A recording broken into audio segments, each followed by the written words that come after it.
Good morning everyone, my name is Michelle, I hope you're doing well. Welcome to another video. It is Friday morning the 14th of March.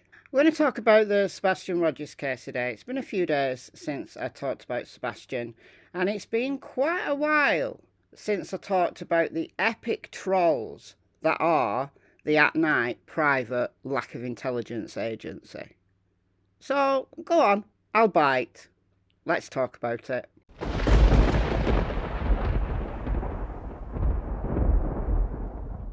Okay, so this is 4 days ago. So we're gonna, start here, and we're gonna work our way up through AtNight's latest posts. For those not familiar with AtNight private lack of intelligence, they're part of the Green Team. They're in cahoots with Dog the Bounty Hunter. They're in cahoots with Tony Mathis, and Seth Rogers, Sebastian's biological father, should be absolutely ashamed of himself that he's allowing this to continue in his son's name. But I've said all that before. Let's take a look at these posts here on Twitter. So, on March the 10th, they issued a BOLO, precautionary measure, despite what some of the Green Team have been saying, like, Sebastian's in Mexico. Oh, this is great news that he's alive and he's in Mexico. Okay, all right. Utilising One World's Southwest Border Rapid Reach Public Safety Advisory Notification System. Okay. Oh dear. Has issued a be on the lookout BOLO notification to all United States and Mexican ports of entry, covering California, Arizona, New Mexico, Texas. This action is being taken out of abundance of caution due to a documented surge in labour trafficking incidents, border crossings, and increased movement of missing persons by criminal networks. There is no confirmed evidence that Sebastian has crossed international borders. However, due to the evolving nature of trafficking operations, heightened awareness in those regions is necessary. Well, yeah, there is trafficking. Absolutely. Not going to question that. The point here, though, is, was Sebastian trafficked? Why was this BOLO issued? Well, he remains missing. There's a reward from the FBI of $50,000, which remains in place for his safe return. Recent intelligence highlights concerns about organised networks that may be transporting missing persons or obstructing recovery efforts. Yeah, but they've been saying that for the last 6 months, that there's people, obstructing recovery efforts. They've never given any evidence for it. This advisory does not assume Sebastian has left the country, but ensures that border officials, transit hubs, and key facilities remain alert in case he is moved or held in these areas. Okay, all right. Well, there's one thing that's positive here. It must mean, if they're using the labour trafficking scenario, that Katie and Chris are not involved. Certainly, they must have dropped the Katie murdered him and carried him out of the house in a blanket and then met Chris at the ditch, and then they got rid of his body. That theory surely is off the cards, and I would hazard a guess that the Green Team know, if they're following this route of trafficking, potentially into Mexico, that they've dropped Katie and Chris as suspects, because what's the logical extension? That Katie and Chris trafficked him, or they sold him to a criminal gang, or a criminal gang kidnapped him because, I don't know, Chris and Katie are secret enemies of some kind of Mexican cartel and they kidnapped him. Do you remember this all happened in the Summer Wells case? In the Summer Wells case, though, it was actually more believable because Don Wells has got some shady characters in his past. He got some, shady liaisons going on. Look, Don Wells spread it himself as a joke, but it was more believable in Summer's case. But I'm not seeing that Katie and Chris Proudfoot have got links with Mexican cartels. I'm not seeing that they've sold him to one. I'm not seeing that they've sold him to some other trafficking gang. I'm not seeing that they're enemies of a cartel and Sebastian's been kidnapped because of it. I think when you piss off the cartel, I'm not sure that they just kidnap you and then move you along and keep moving you along. I think they kill you.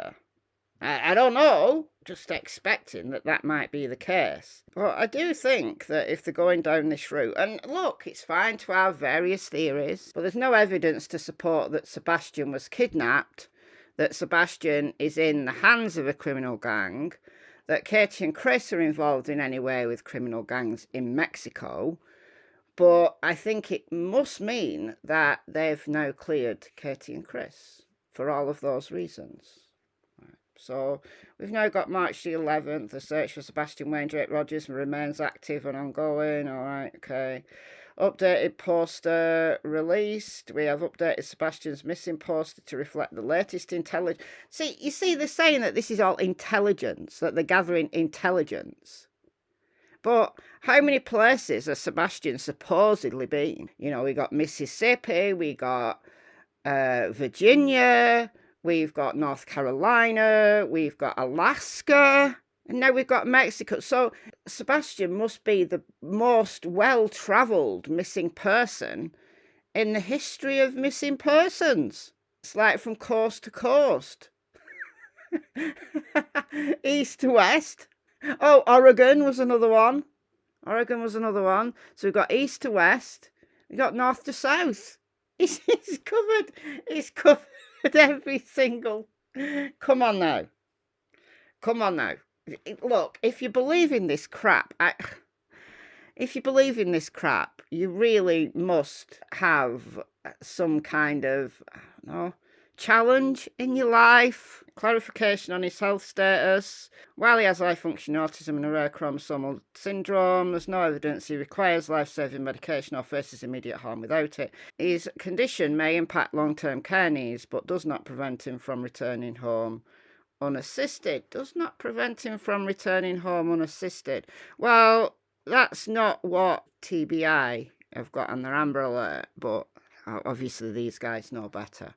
Emphasis on potential coercion. Intelligence gathered over the past year suggests Sebastian expressed unease before his disappearance. Yeah, he didn't want to go into a facility, I would imagine. And also, he didn't want to go and live at Seth's because he didn't want to do online school. So yes, he did express unease. And it remains possible he may have been manipulated or isolated from communication, preventing him from realising he is missing. So where does he think he's been all this time? Like on a holiday? That doesn't fit with the BOLO precautionary, does it? That doesn't fit with that he's been labour trafficked, because I would imagine that he would realise that that was a pretty dire situation. He's not stupid, he's an intelligent young man. I think he would realise that that was out of the norm. Reaffirmation that he's considered alive, theories that he is lost in the woods or on a lake have been ruled out. Okay. He remains missing but presumed alive unless proven otherwise. Well, I don't think he's been lost in the woods for an entire year. I think he may be deceased in the woods. So how do you rule that out AtNight? How have you ruled that out? How have you possibly been able to rule that out without searching those woods, which you haven't done? All right, next post. Dog Nation, Mexico-US border on high alert. We are hunting for answers to bring little Sebastian Rogers home. Little Sebastian Rogers. Dear me. And then, just to reaffirm the BOLO that, Sebastian's in Mexico, we've now got a series of posts written in Spanish. How well written are these? I can't read Spanish. But Spanish readers. The way these posts are written, they're using AI to write these. So we've got a bunch of them written in Spanish, but yet the poster's still in English. So why are we writing the posts in Spanish, but there isn't a Spanish poster? I don't know. You tell me. There's a reason why I can't take anything the Green Team says seriously. And AtNight, you truly do lack all intelligence. Crazy. Let me know your thoughts in the comments, and I'll see you in the next video. Bye.